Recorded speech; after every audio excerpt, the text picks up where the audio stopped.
Welcome back to the Real News Network. I'm speaking with Michael Hudson, the author of J is for Junk Economics, a guide to reality in the age of deception. We're going to be talking about this book and some of the misleading concepts that are out there in terms of economics and understanding economics, being able to talk about economic concept with a bit more knowledge than we have requires reading this book. So thank you for joining us, Michael. It's good to be back in Baltimore.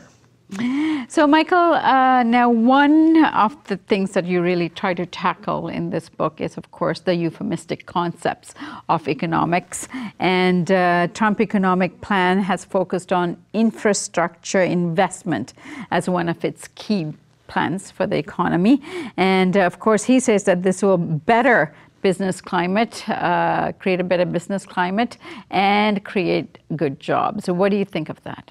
Well, everybody's in favor of infrastructure. And if you look since the very beginning of civilization, with the pyramids and the temples and the city walls, most of the capital investment in every country of the world, even today, is in infrastructure. That's why the banks and the corporations and the rich people want to privatize it. Because if you privatize it, then this is like conquering a new country. You can take into your own hands, for your own profit, the largest capital investment there is. What used to be in the public domain, the roads, the railroads, the airline companies, the water and sewer systems, everything that people need, the schools, you can somehow privatize, and instead of providing them to the economy to make the economy operate at a lower cost, you can make people pay 2 or 3 times as much. You can vastly increase the cost of the economy without increasing wages, squeeze the living standards, and suck up more and more money to the very top of the economic pyramid. So I do talk about infrastructure in the book, but I also talk about individuals. And one individual in the dictionary that I use is Simon Patton, who was the first economics professor at the first business school in the United States, the Wharton School at the University of Pennsylvania. And Patton said there are 4 factors of production. Classical economics talks about 3 factors of income: land, labor, and capital. But there's a 4th factor of production, and that's public infrastructure. However, the function of public infrastructure, Patton said, and this is the capitalist saying it, this is the business school, the function of public infrastructure, roads, schools, is not to make a profit like a private investor would do, but to lower the cost of living and lower the cost of business to make the economy more competitive. So if a country does what the United States did and finance a vast public school system, a public education system for agricultural education, low-cost roads, low-cost transportation, waters and sewers, parks, communications. If you provide all of this either freely or at least at a very subsidized price, then you're going to undersell economies that don't socialize the means of production. And that's why Patton said socialized economies with active public infrastructure can undersell other economies, because imagine if you're competing with an economy that does what Margaret Thatcher did in England, where you privatize the electric company. Everybody's electric rates go up double and triple. Privatize the roads, privatize the airlines. Well, the private owners are going to want to make, first of all, they're going to want to borrow all of the money to invest, and they're going to pay interest on all of this. And they're usually the rate of return over and above interest by the privatizers in the United States are 12%. That's Romney and other people who have hedge funds that are privatizing.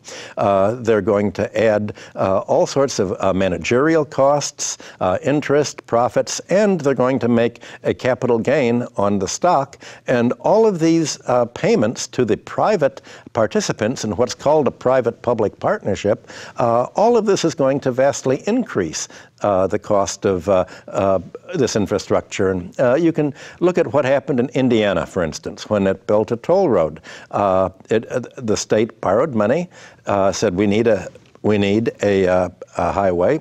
Absolutely true. Every state needs highways, and we're going to have a toll. And needless to say, they set the toll so high to pay the private investors so much money, and so that they could pay the banks so much money, and they could pay the stockholders so much money, that drivers in Indiana didn't use the toll road. So there's a clause in the private public partnership now that if a state lets a private investor build a toll road, you can't build any other roads. You have to force people to use the toll road. This is not a free choice economy. This is, you want to steer everybody in, you want to make the infrastructure into a monopoly.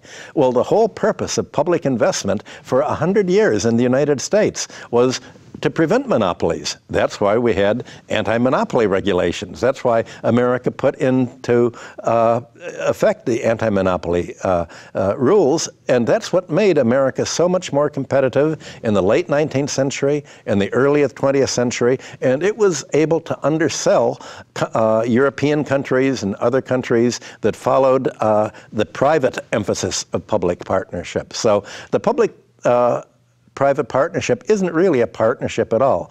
It's you socialize the losses and you privatize the profits, and you turn this infrastructure, instead of society being the benefit of roads, schools, cable TV systems, communication systems, instead of providing all of this technology to society at a low cost or even freely to lower, so that people don't have to earn enough wages to pay all these costs, all of a sudden you raise all the costs. And what this is doing is squeezing family budgets. For instance, by privatizing healthcare, people have to pay much higher health insurance in America than anyone else, because you have to pay the insurance companies. You don't have monopoly rules against the pharmaceutical companies. You don't even bargain with them to buy in the cheapest market. You buy in the most expensive market because they're your campaign contributors, and that's what you've promised to do. So this idea of the way that Trump will try to do a infrastructure is exactly the upside-down way to do it, the wrong way to do it. It's to make his class rich. And if you're building, say, transportation, you're going to vastly increase the value of real estate all along this transportation. If you build new schools, you make the neighborhood more desirable for people to go.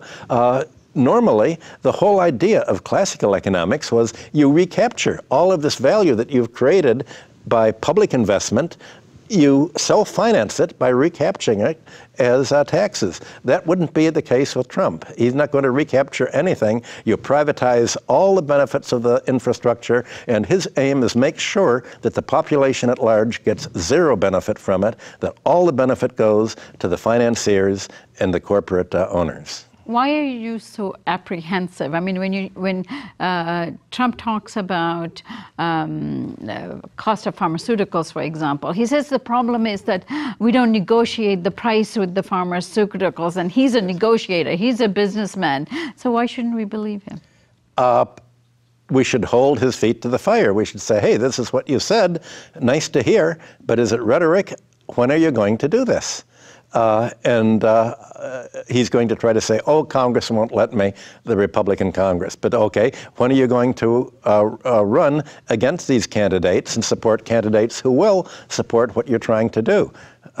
He'll say, that's not my department. So nice rhetoric, nice promise, but we've already had how many years of broken promises by politicians? Yeah. And also, as a businessman and having run the Trump empire, it seems almost an antithesis in terms of his attitude and approach to business. Well, he's made his business in real estate. And the way that most real estate people make money is by having public investment to increase the value of their real estate. In one of our shows, we talked about the 2nd Avenue subway in New York. That's increased the value of property all along the 2nd Avenue subway line, but they did it by raising the price on the subway fares. They did it by raising the taxes in New York City. Same thing in Vancouver, Canada, which we also talked about. They're putting a value-added tax on to build transportation that's going to vastly increase what the landlords own. That's how Trump made his money. So of course he thinks this is a wonderful way to create wealth. Well, it creates wealth for him, but the wealth that he makes is wealth that should accrue to the population as a whole, and it didn't. That's why he got wealthy, and the rest of New Yorkers didn't. All right, Michael, let's continue this discussion about J is for junk economics in our next segment. Thank you for joining us for now. And thank you for joining us on the Real News Network.